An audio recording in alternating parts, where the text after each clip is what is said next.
Busquen su Biblia, 1 Corintios 15, versículo 58. Se ha estado hablando acerca de esto durante todo el servicio de vigilia. Espero que esté el deseo de querer oír la palabra. Y que el Señor nos dé luz, nos arroje luz con respecto a esto. Todos pueden leer acá, ¿cierto? Este es el mensaje. Hermanos míos, amados, estad firmes y constantes. Es un deseo apostólico, el deseo del apóstol Pablo a la iglesia de Corinto. Y por ende, es un deseo apostólico para mí y para usted. Él desea que estemos firmes y seamos constantes. ¿Constante en qué? ¿Usted en qué es constante?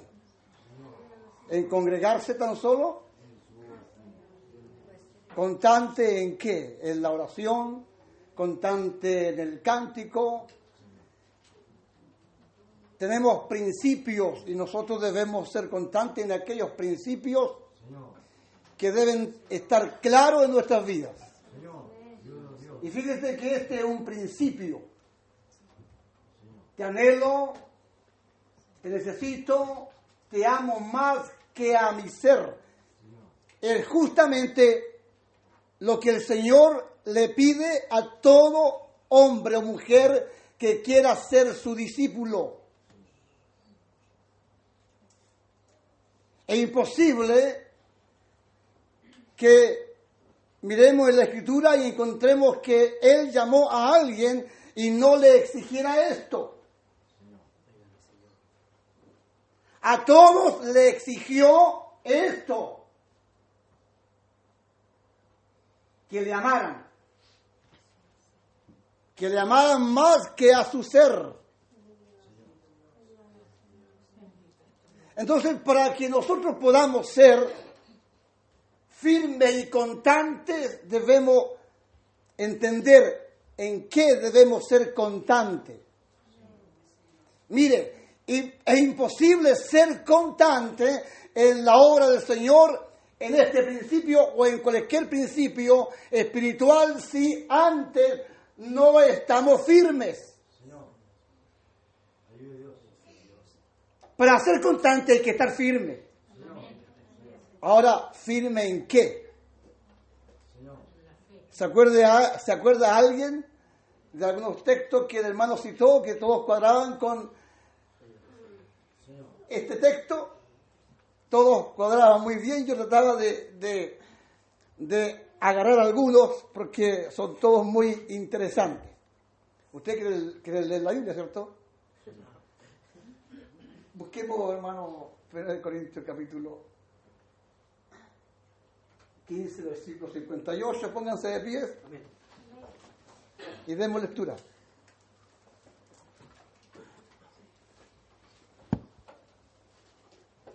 Dice, así que hermanos míos, amados, estad firmes y constantes, creciendo en la obra del Señor siempre, sabiendo que vuestro trabajo en el Señor no es en vano. Tomen sus asientos. Entonces estamos diciendo que para ser constantes debemos estar firmes. Firme. Y mi hermano citó un texto en Pedro con respecto a lo que mi hermana no sé quién decía, que debemos estar firmes en la fe. ¿Ah? ¿Se acuerdan del texto bíblico ese? Ahí está en Pedro. A ver. Denle lectura, a ver. Firme en la fe. Hay un montón de citas bíblicas donde somos llamados a estar firmes en la fe. La fe es por el oír y el oír es por la palabra. firmes en lo que hemos creído. Firmes en lo que hemos creído. Abraham oyó la voz de Dios y se mantuvo firme en esa voz, en esa palabra. Él creyó, él fue firme en su fe. Tanto así que conocemos la historia. Él sale de su tierra y de su parentela y se va a una tierra que Dios le iba a mostrar. Entonces él está firme en la fe. Firme en la fe. Firme en Cristo. Yo debo saber estar firme en Cristo. Debo saber estar firme en la palabra. No podemos ser constantes en nada si no estamos firmes. Firmes. Y meditaba en lo que cantábamos hace poco y me acordaba de la Escritura donde el Señor llama y a nadie llama al Señor y no le hace tal demanda, que le amemos por sobre todas las cosas. Y que se inspiró en esa canción, ¿cierto? Lo hace muy bien. Me gusta tener ese tipo de adoración. Vean también en Lucas capítulo, veamos este principio, Lucas capítulo 14, en el versículo 25 en adelante. Y dice el verso 25, grandes multitudes iban con él, y volviéndose les dijo, grandes multitudes iban con él. En los tiempos del Señor Jesucristo no les seguían algunitos, sino que multitudes le seguían. Y la pregunta que debemos hacernos es, ¿por qué le seguían? Iban tras los panes y los peces. Iban agradecidos porque el Señor les había sanado. Otros iban en busca de sanidad. Pero siempre iban porque buscaban tener el favor humano, el favor físico. Buscaban siempre el favor natural. Buscaban lo tangible, lo físico, lo natural. ¿Y ustedes creen que no se sentían satisfechos cuando el Señor los sanaba? Claro, ellos se sentían satisfechos. Y ellos sabían que en Él podían encontrar pan y peces. Muchas veces eso es lo que la gente conoce del Señor Jesucristo y va tras el Señor solo por las cosas físicas, solo por las cosas naturales, por cosas perecibles. Entonces, el Señor conoce a todos los hombres. La Biblia dice que no hay necesidad de que a Él le cuenten acerca de los hombres, porque Él los conoce a todos. Él sabe por qué esa gente, esa multitud va tras Él. Y noten lo que aquí sucede. Gran multitud iba con Él y volviéndose les dijo, si alguno viene a mí y no aborrece a su padre y madre y mujer e hijos y hermanos y hermanas y aún también su propia vida, no puede ser mi discípulo.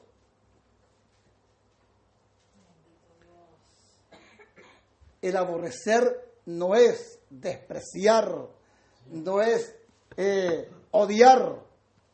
Acá el aborrecer implica en que estos personajes, ¿cierto?, aquí mencionados, deben ser amados menos.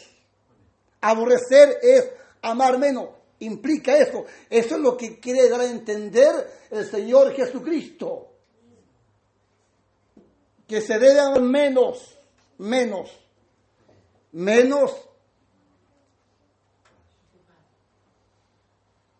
a padre, a madre, a mujer e hijos, amar menos a hermanos y hermanas, y aún también su propia vida. El que no aborrece, el que no ame menos aún su propia vida, no puede ser mi discípulo. Alguien debe ser amado más. Y eso es el Señor. Él debe ser amado más que todos nuestros seres que nos rodean. Él debe ser amado más que lo que yo me amo a mí mismo.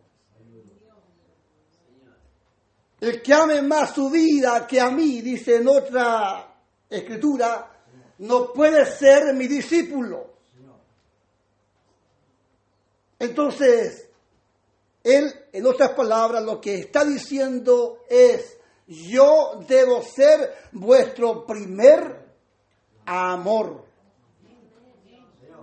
No está escrito así, pero lo que está diciendo es eso. Yo debo ser lo primero para cada uno de ustedes. Entonces debe entenderse cuando el Espíritu le dice a la iglesia de Éfeso. ¿Se acuerdan? La primera iglesia que está en Apocalipsis. Algo tengo contra ti, que has dejado tu primer amor. Y ese primer amor no son las primeras obras que alguien ejecutó cuando recién fue llamado por Dios. El primer amor no son esos momentos que yo tuve cuando oraba en la mañana, cuando corría a las vigilias y corría a predicar. No se está refiriendo a esas primeras obras que nosotros tuvimos cuando recién nos convertimos. Algo tengo contra ti, que has dejado tu primer amor, le dice a la iglesia de Éfeso. Le está diciendo: algo tengo contra ti, que has dejado a Cristo. Eso es lo que le dice a la iglesia de Éfeso. Ya Cristo no es prioridad en cada uno de ellos.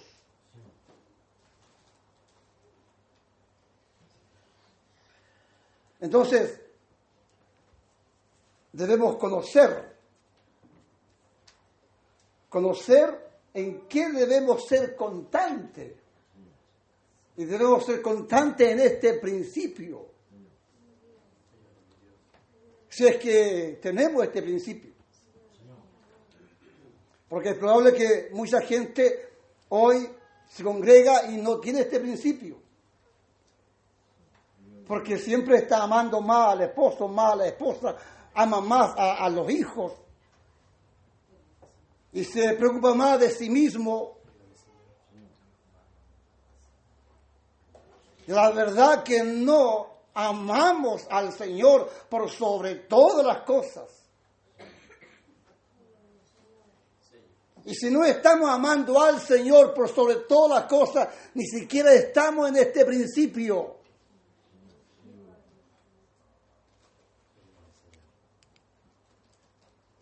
Es por ello que sigue el Señor diciendo: el que no lleva su cruz y viene en pos de mí no puede ser mi discípulo. Porque ¿quién de vosotros, queriendo edificar una torre, no se sienta primero y calcula los gastos a ver si tiene lo que necesita para acabarla?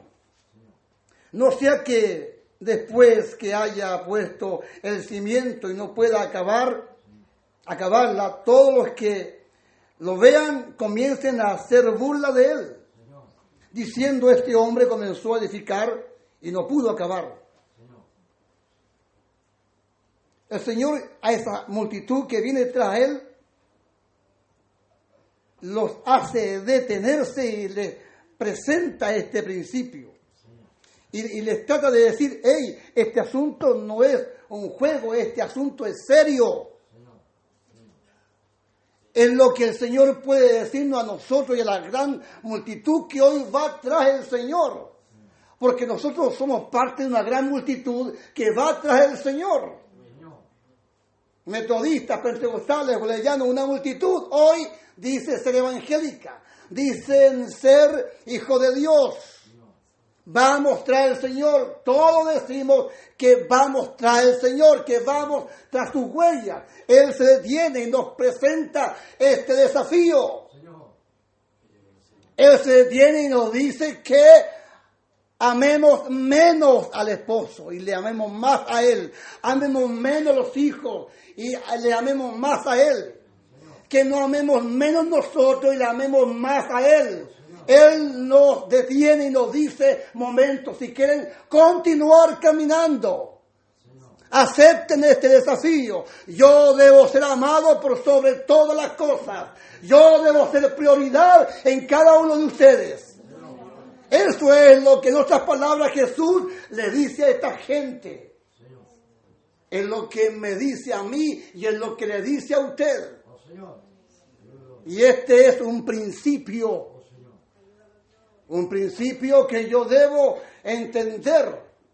Y cuando lo entiendo, lo acepto. Cuando usted entiende este principio, puede aceptarlo o no aceptarlo.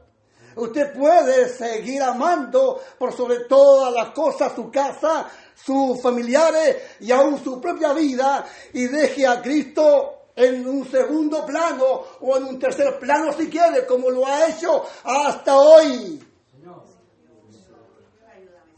Porque hasta hoy puede usted decir Jesús ha sido el primero y que lo ha dejado todo por Él.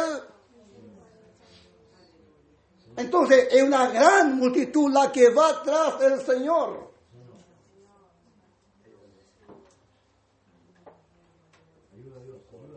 Y los llama a reflexionar. Y los llama a pensar. Y les presenta este ejemplo. ¿Quién de ustedes se pone a edificar y no se sienta primero a calcular los gastos y ver si pueden o no pueden construir?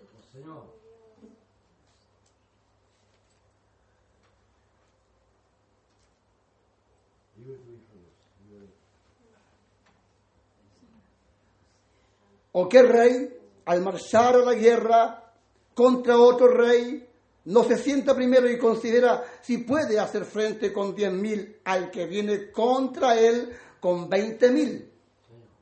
Y si no puede, cuando el otro está todavía lejos, le envía una embajada y le pide condición de paz.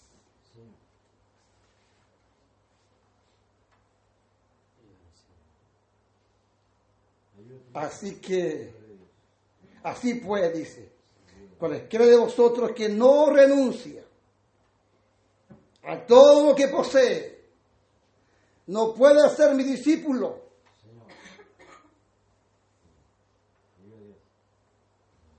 Qué lejos estamos de este principio. Y es el principio del Evangelio.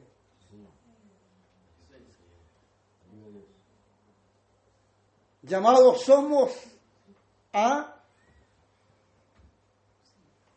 renunciar a todo lo que poseemos. Y yo pregunto, ¿cuántos de ustedes han renunciado a lo que poseen?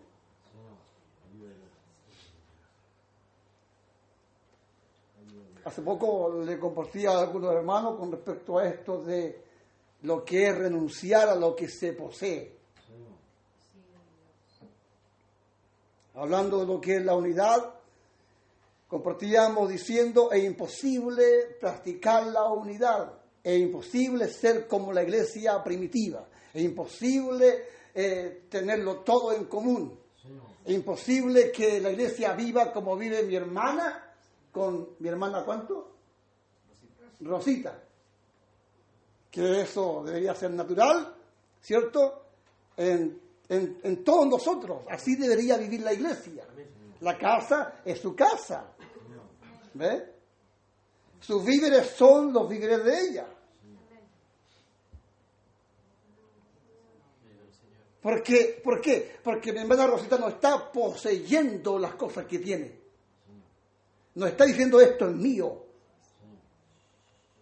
Esto yo me lo gané.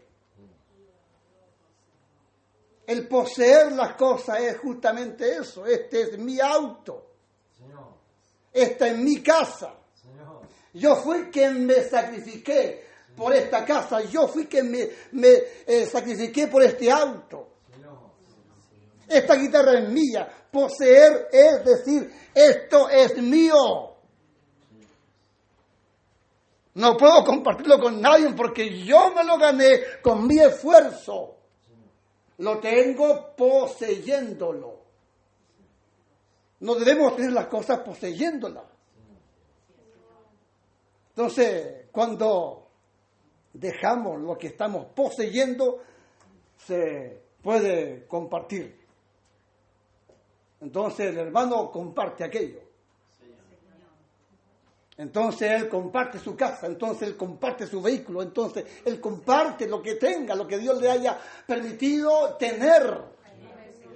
No lo tiene como poseyendo, ha renunciado a todo. Entonces es la razón del por qué encontramos que en la Biblia dice, al mirar la iglesia del principio, que todo lo compartían en común. ¿Y qué más dice? Que nadie decía tener nada suyo propio. Eran dueños de su casa, eran dueños de sus camellos, de sus caballos, eran dueños de todo lo que tenían, pero no lo tenían como poseyéndolo. Nadie decía tener nada suyo propio. ¿Ves? Eran una familia. Ese es un principio que está mostrando el mismo Señor Jesucristo. Él muestra este principio. Si usted lee en Lucas capítulo 5, se va a encontrar con la pesca milagrosa. Y en el versículo 8 dice, viendo esto, Simón Pedro cayó de rodillas ante Jesús, diciendo, apártate de mí, Señor, porque soy hombre pecador. Al ver ese milagro, porque por la pesca que había hecho, el temor se había apoderado de él y de todos los que estaban con él. Y asimismo Jacobo y Juan, hijo de Zebedeo, que eran compañeros de Simón, Pedro, Jesús dijo a Simón, no temas, desde ahora serás pescador de hombres. Y el versículo 11 dice, y cuando trajeron a tierra las barcas, dejándolo todo, le siguieron. Entonces, le estoy mostrando un principio. Este es el principio del creyente. Según el Señor Jesucristo, ¿cierto?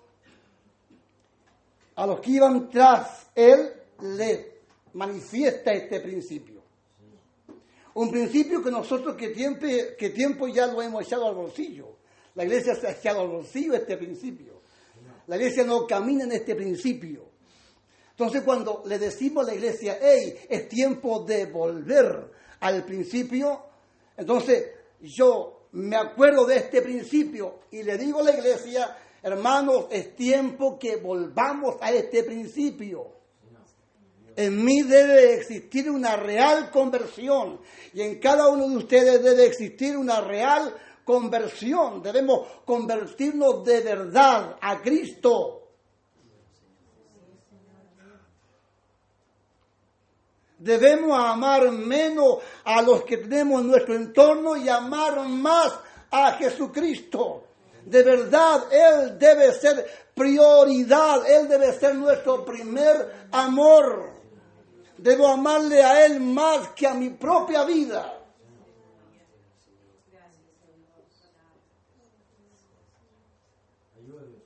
Yo debo estar firme en el llamado que Dios me ha hecho. Y usted debe estar firme en el llamado que Dios le ha hecho. Siempre digo esto, Dios nos llamó de alguna forma, a otros de otra, pero Dios nos llamó.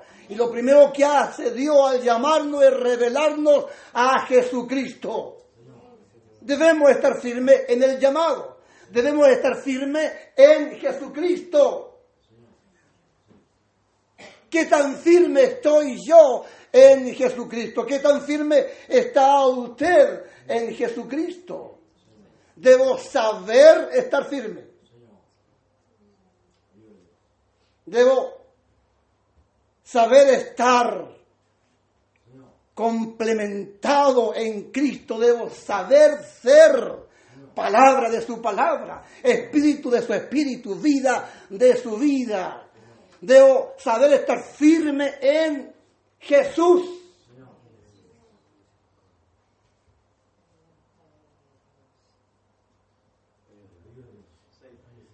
¿Qué tan firme estamos en Jesús?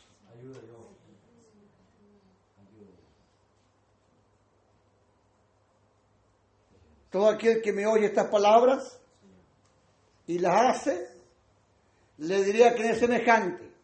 Es semejante al prudente que edificó su casa sobre la roca. Así dice Mateo. Pero cuando revisamos lo que dice Lucas, Lucas es más profundo, pareciera, en esto. Porque Lucas dice que el sabio ahondó en la roca. Ahondó en la roca para edificar su casa. Sabemos que la roca es Cristo. Esto es decir, aquel profundizó en Jesucristo para allí edificar.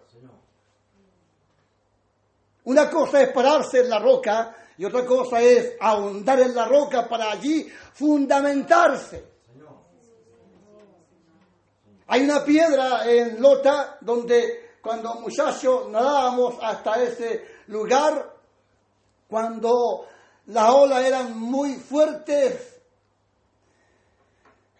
si no estábamos muy agarrados en esa roca, nos volteaba, nos tiraba al mar de nuevo. No es solo pararse en la roca, creo que hay que ahondar en la roca. Esto es decir, hay que ahondar en Jesucristo, hay que profundizar en Él. Dios nos ha llamado y nos ha llamado para que conozcamos a Cristo y en Él nos mantengamos firmes. Es imposible que alguien conozca al estar firme si no está como corresponde en Jesucristo.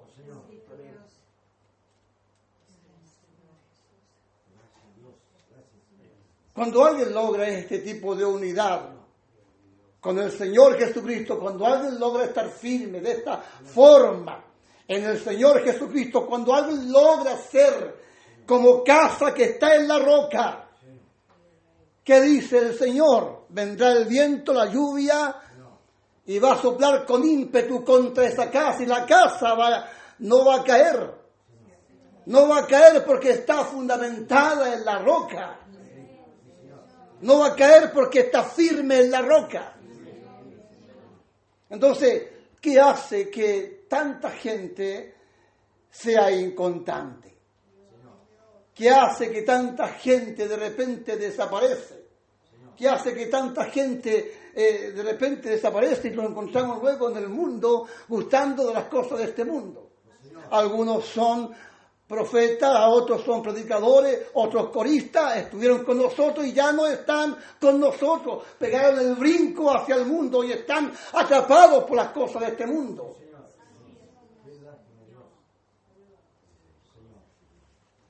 Estarían solo de pies en la roca, vino el viento, vino esa ola gigantesca y los tiró abajo de nuevo. No ahondaron, no profundizaron. Jesucristo dice de un segundo individuo, y Él dice, más todo aquel que me oye estas palabras y no las hace. Habla de alguien que oye la palabra y no la hace. Y Él dice, le comparo al tal como al tonto, al necio, que edifica su casa sobre la arena. Viene el río y la lluvia y el viento sopla con ímpetu contra esa casa y la casa cae y la ruina es grande. ¿Ve? Entonces, ¿cómo ser constantes si no sabemos estar firmes? Entonces, ¿por qué soy inconstante? La pregunta que yo tengo que hacerme, ¿por qué soy inconstante?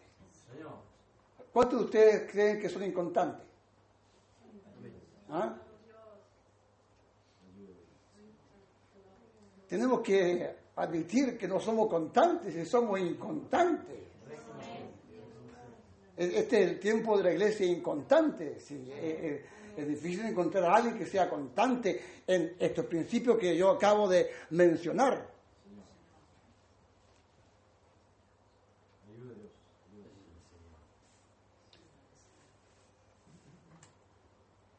El Señor tenga misericordia. Dios nos ayuda a estar firmes, hermanos, en la fe, firme en Cristo, firme en el llamado, firme en la roca, firme en esta palabra, firme en el Evangelio. Dios nos ayuda a estar firme en esto de ir tras el Señor, como Abraham, hermano, que oyó la palabra y es firme en su fe. Él cree que Dios le habló. Y él va porque Dios le va a mostrar una tierra preciosa, fluyente de leche y de miel. Él va y cree que Dios le va a mostrar la tierra. Él camina firme en su fe. Y así es como yo debo caminar también, firme en mi fe, en lo que creo.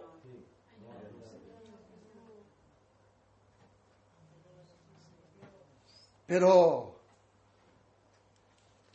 ¿por qué no caminamos firmes? ¿Por qué no somos constantes? ¿Por qué por qué amamos más a nuestros familiares? ¿Por qué amamos más nuestra propia vida? ¿Por qué nos cuesta dejarlo todo? ¿Por qué continuamos viviendo como poseyéndolo todo? Debemos estar firmes en el Señor.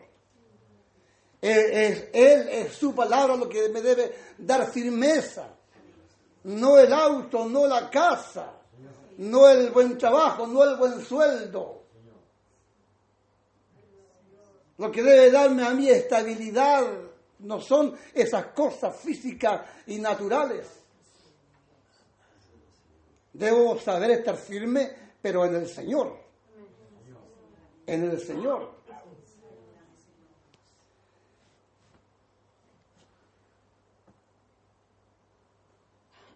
No sabemos estar firmes en la fe porque no sabemos renunciar.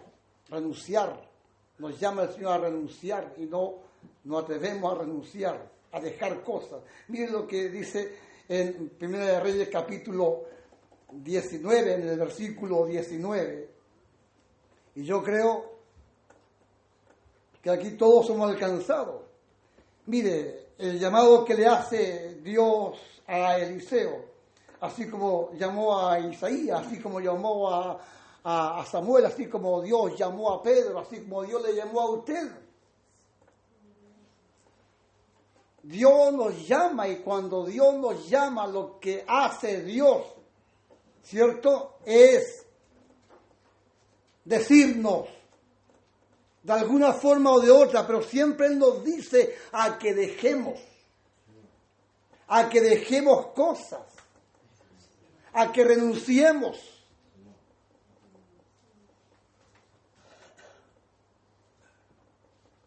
Y si no tenemos la disposición de renunciar, de dejar, es imposible que seamos constantes. Siempre vamos a marchar y luego nos vamos a detener. Porque atendremos lo nuestro.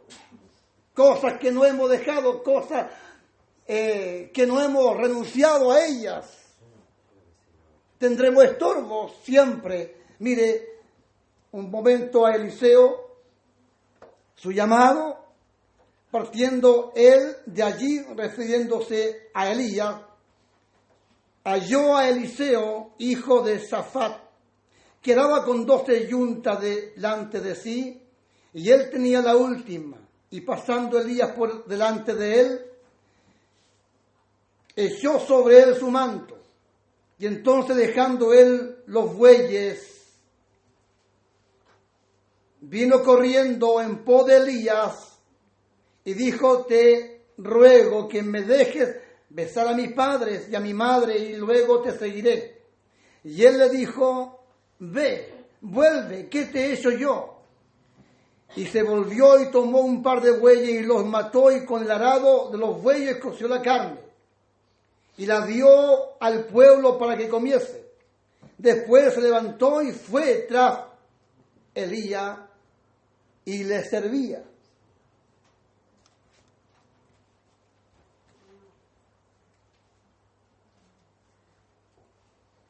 ¿Qué tal si Eliseo no hace esto? Imagínense, va por allí el profeta, el manto del profeta cae sobre el joven Eliseo y él siente el impacto de Dios, es Dios llamándole. Él corre tras el profeta y le dice: espera que me despido de mi padre y te sigo. Ve, ¿qué te he hecho?, le dice el profeta. Y él mata los bueyes. ¿Sabe lo que es eso? Un campesino ama a sus bueyes. Es su herramienta de trabajo. Pero ese día él mató los bueyes y con el arado coció la carne. Él se deshizo de los bueyes porque él sabía que si veía partir a su señor Elías, ¿cierto?, él iba a tomar la doble porción del espíritu que estaba en Elías. Así que Eliseo no dejaba a Elías ni a sol ni a sombra. Siempre estaba con Eliseo, con Elías, de día y de noche. No le dejaba para nada. No se perdía de él. ¿Por qué? Porque no tenía estorbo. Allí vemos qué cosa: fidelidad, firmeza, firmeza en el llamado, firmeza en lo que creía. Él creía que si veía partir a su señor Elías, iba a tomar una doble porción. Y le veo firme, y le veo firme, y le veo constante. Él es firme y constante. Es la razón del por qué yo debo dejar todo cuanto me estorba. Y si algo Dios quiere decirnos a nosotros en esta noche es que nos autoexaminemos y dejemos todo cuanto nos estorba. Siempre que me voy a Eliseo, me acuerdo de inmediato de la mujer samaritana. Ella amaba una herramienta de trabajo que era el cántaro. En un momento le dice a Jesús: no tienes con qué sacar agua. Ella tenía con qué, tenía su cántaro. Pero cuando la palabra impactó el corazón de esa mujer, algo sucedió. Está escrito que ella dejó su cántaro y fue a Samaria y contó a la gente diciendo: he conocido a alguien que me ha dicho toda la verdad. ¿No será este el Cristo? Pero antes de eso dejó su cántaro. Eliseo dejó los bueyes, los dejó, se deshizo de ellos. La mujer dejó el cántaro. ¿Yo qué debo dejar? ¿Usted qué debe dejar? Yo sé que hay un montón de cosas que debemos dejar. Hay cosas que le estorban en su caminar, en su ir hacia la meta que es Cristo. Todos queremos alcanzar tal meta, sin embargo, nos cuesta avanzar, nos cuesta ser bendecidos espiritualmente cada día. Siempre digo que hay gente que no crece y pasan los meses y los años y no crecen. Hay gente que llevan mañas por años y no hay cambios. El caminar del creyente es de gloria en gloria, es de bendición en bendición. Cada día el creyente debe ser mejor, usted cada día debe ser mejor. Así es la vida del creyente que está en Cristo, que está firme en la roca eterna. Este va creciendo constantemente.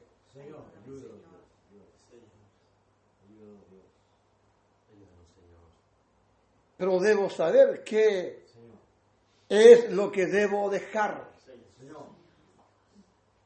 Me acuerdo de lo que dice el escritor a los Hebreos, cuando habla acerca de que estamos en una carrera, ¿cierto? Tenemos una carrera por delante. ¿Se acuerdan? Que tenemos una carrera por delante.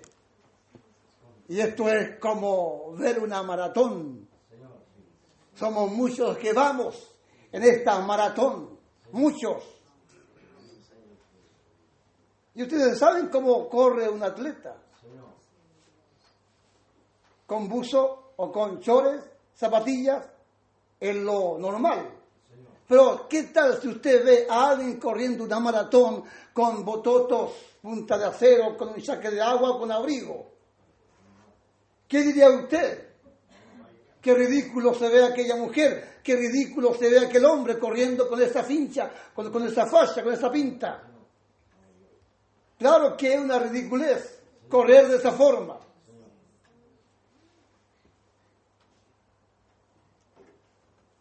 Entonces, ¿qué debe hacer? Despojarse de los bototos, de ese rullín, de ese abrigo, y ponerse una ropa adecuada para correr. Entonces, debo despojarme de todo cuanto me estorba. Yo me debo autoexaminar y ver qué cosa me está estorbando. Y es lo que yo le estoy diciendo esta noche. Autoexamínese y vea qué cosa le está estorbando, le viene estorbando desde ya hace mucho tiempo. Y el asunto es que si le vamos a sacar provecho a esta vigilia, ¿por qué no sacarle provecho de esta forma? Propongo en mi corazón despojarme de esto que sé que me estorba. ¿Puede alguien decir, yo tengo cosas que me estorban? ¿Ah? Que no tiene cosas que son incorrectas, que no le ayudan al crecimiento. Yo sé que en todos nosotros hay cosas que no nos ayudan al crecimiento, por lo contrario, nos estorban a nuestro crecimiento. Entonces, ¿cómo yo puedo estar firme si no tengo una renuncia? Si no experimento un arrepentimiento, el renunciar, el dejar actitudes incorrectas. Y arrepentirse es Dios llamándonos al arrepentimiento para asirme así de Cristo, para así edificar en la roca eterna y colocar mi cimiento en Él. Si no renuncio a lo que me estorba, ¿cómo voy a estar firme en Cristo? Nunca estaré firme en Cristo, nunca seré uno con Cristo. Solo en Cristo se está firme. Y cuando estamos firmes en Cristo, entonces recién podemos ser constantes. Constante. Constante. En los cultos, en la oración, en el cántico. Constante en el amor. Constante en un solo carácter. No van a haber sombras de variaciones. No seremos como la luna. Lunáticos, algunos, lunáticas, ¿verdad? Que algunas veces están bien, otras veces están mal. A veces se les puede saludar y otras veces no se les puede saludar. No somos constantes en nuestro carácter, somos inconstantes en todo sentido. ¿Pero por qué somos inconstantes? Porque no sabemos estar firmes en Cristo. debemos estar firmes en Cristo para así poder ser constantes. Y usted no va a lograr estar firme en Cristo si antes no se arrepiente dejando todo cuanto le estorba. ¿Se entienden los pasos? Debemos dejar lo que nos estorba y eso es arrepentirse para así poder estar firme. Cuando estamos firmes en Cristo, cuando somos como casas fundamentados en la roca eterna, entonces seremos constantes en toda nuestra forma de caminar, constantes en todo lo que creemos, constantes. No seremos gente variable, seremos constantes. Pónganse de pie y oremos al Señor.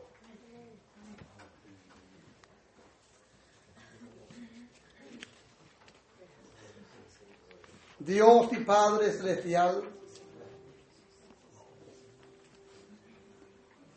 a esta hora de la noche,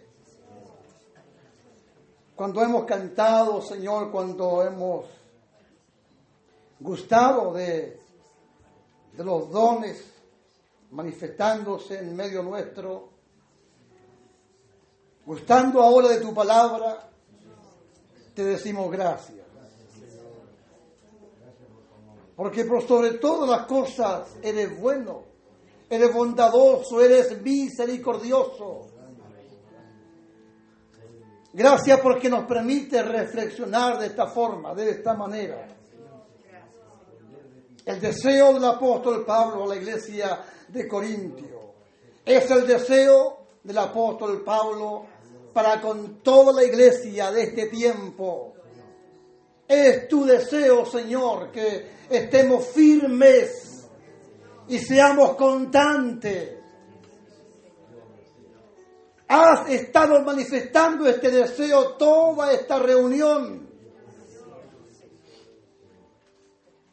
Que seamos firmes y constantes.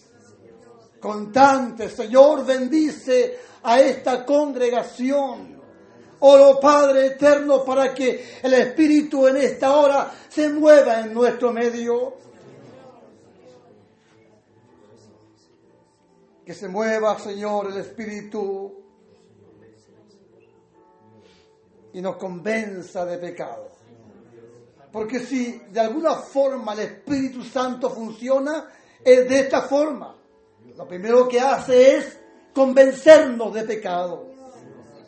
Que el Espíritu Santo se mueva y nos convenza de pecado. Que nos permita ver con claridad todas las cosas que están estorbándonos en nuestro crecimiento. Que cada hermana, cada hermano vea con claridad aquello que le estorba. Y todos tengamos a bien el dejar todo cuanto nos estorba. Permítenos tener un genuino arrepentimiento. Señor, ayúdanos para ahondar de esta forma en la roca eterna y ser uno con la roca. Ayúdanos a hacer esa casa que está en la roca bien fundamentada, bien firme. Y entonces vendrá el río y la lluvia, vendrá el tiempo malo, mas la casa no caerá. Señor, oramos porque sé que el tiempo malo viene. En algún momento el tiempo malo aparecerá y queremos estar listos para ese día, preparados para ese día, Señor, fundamentados, firmes en la roca y constantes, Señor, en toda nuestra forma de ser. Bendícenos, Señor, bendice a esta congregación, a cada predicador, bendice a la sierva que está pastoreando este lugar y a todos los que le colaboran. Queremos tu bendición, Señor, bendice nuestras vidas conforme son tus riquezas en gloria. Lo pedimos todo en el nombre de Jesús. Amén. Les quiero invitar a que se suscriban a nuestro canal. La idea es que puedas compartir esta palabra Si te es de bendición, entonces compártela para que otros sean bendecidos y hagamos posible que esta palabra corra y sea glorificada.